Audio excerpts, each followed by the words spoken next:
What's up, internet?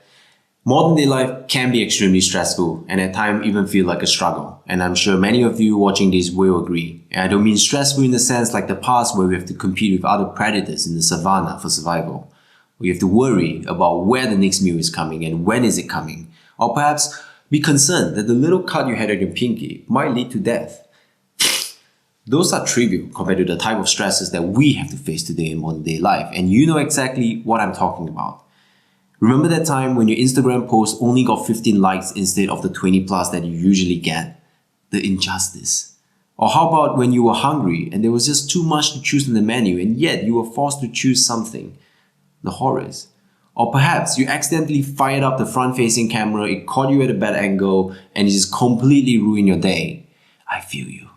And you know what they say? Modern day problems require ancient solutions. And in today's video, we're going to be talking about one of the most ancient of them all, meditation. I'm going to be sharing what I've learned having meditated daily for the past 7 years, the 2 compelling reasons that make meditation interesting for anyone to consider, as well as why meditation as a tool is uniquely poised to address some of the specific problems that all of us face in the human condition.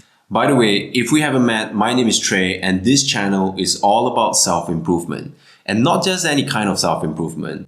It is about very serious self-improvement. Because you know what they say, life is a lot more fun when you take yourself extremely seriously. We will be exploring all kinds of topics under the sun.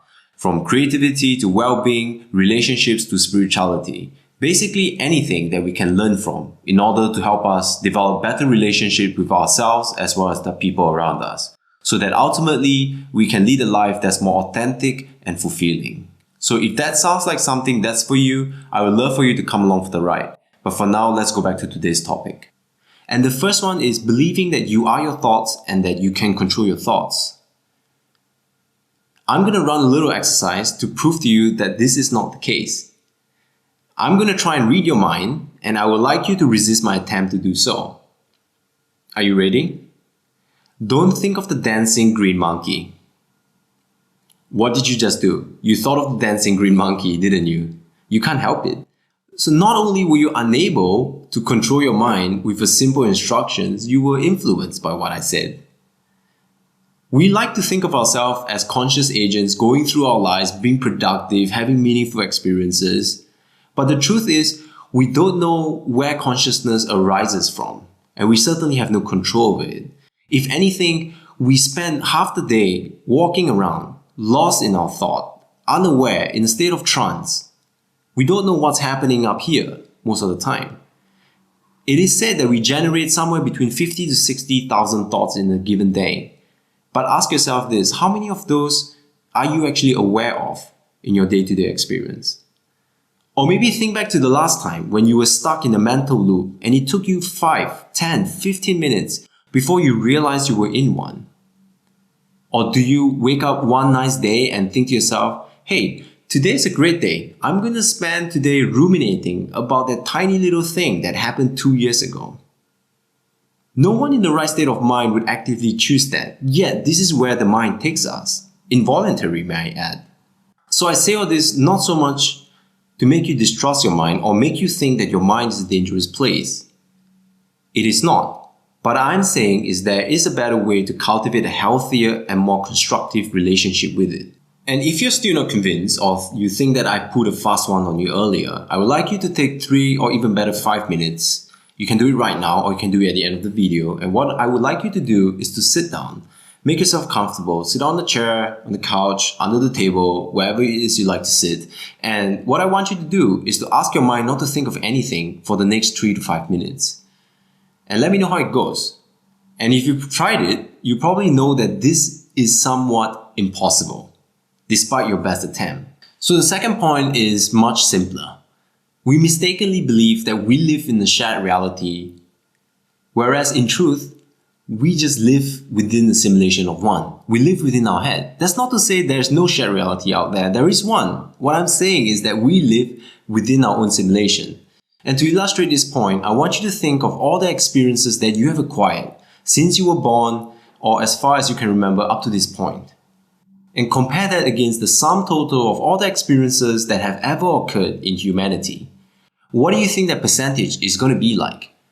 Probably something like 0.000000001%.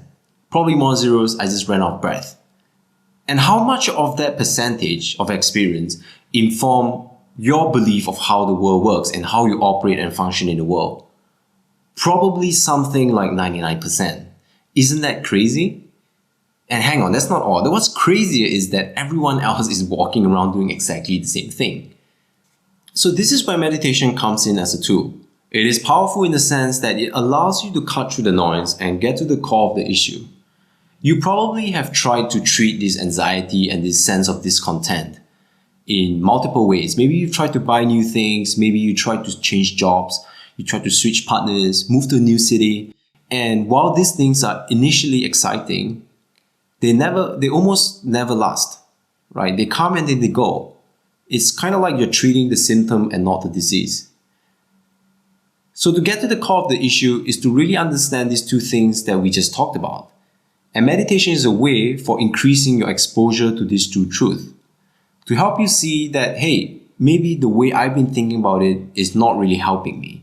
And when you start to see things for what it is, you might experience something such as calm or happiness, or maybe even a deeper sense of peace within yourself.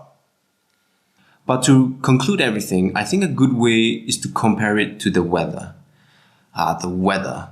Everyone has an opinion and their own preference. It is extremely subjective. And, some people spend a lot of time complaining about it, being upset with it. I myself have been guilty of it on many occasions.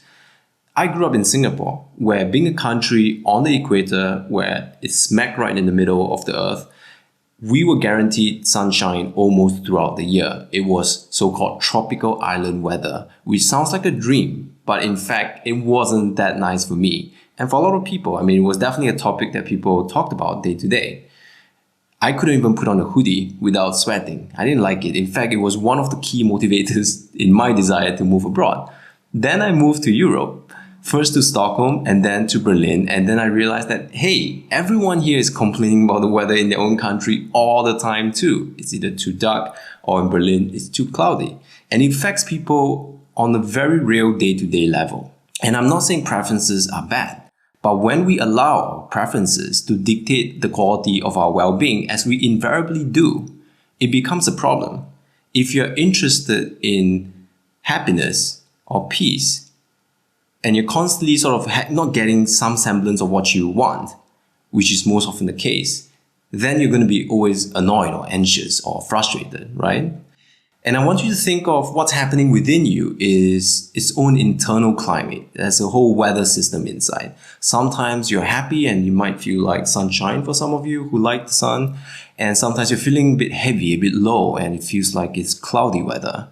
You can't think straight. Or perhaps you're going through a really turbulent time. There's a lot of chaos and it feels like a thunderstorm.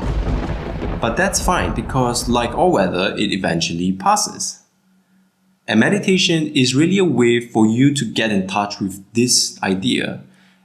And the idea being, when you rise high enough beyond these passing clouds and whatever weather that's happening at the moment, what do you reach? You reach this vast, expansive sky.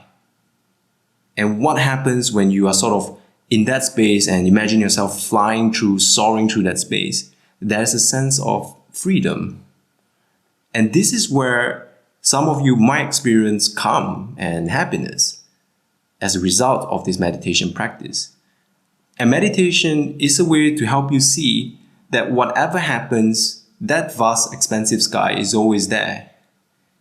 And meditation as a tool allows you to get in touch with that. If you made it this far, thank you for taking time to watch. I do appreciate it. I hope you learned something new along the way. It gave you something to think about. And above all, I hope you had a little laugh along the way. I will be releasing videos weekly, so do come along for the ride and hit the subscribe button. If you enjoyed this video, I would appreciate it if you hit the like button, and even better, leave me a comment. Let me know what you think, if you have any questions. In closing, I would like to offer you a quote by Seneca. We suffer more in our imagination than in reality. We suffer more in our imagination than in reality. And if you were to flip that, the way to suffer less is to simply be in reality more. After all, the truth will set you free.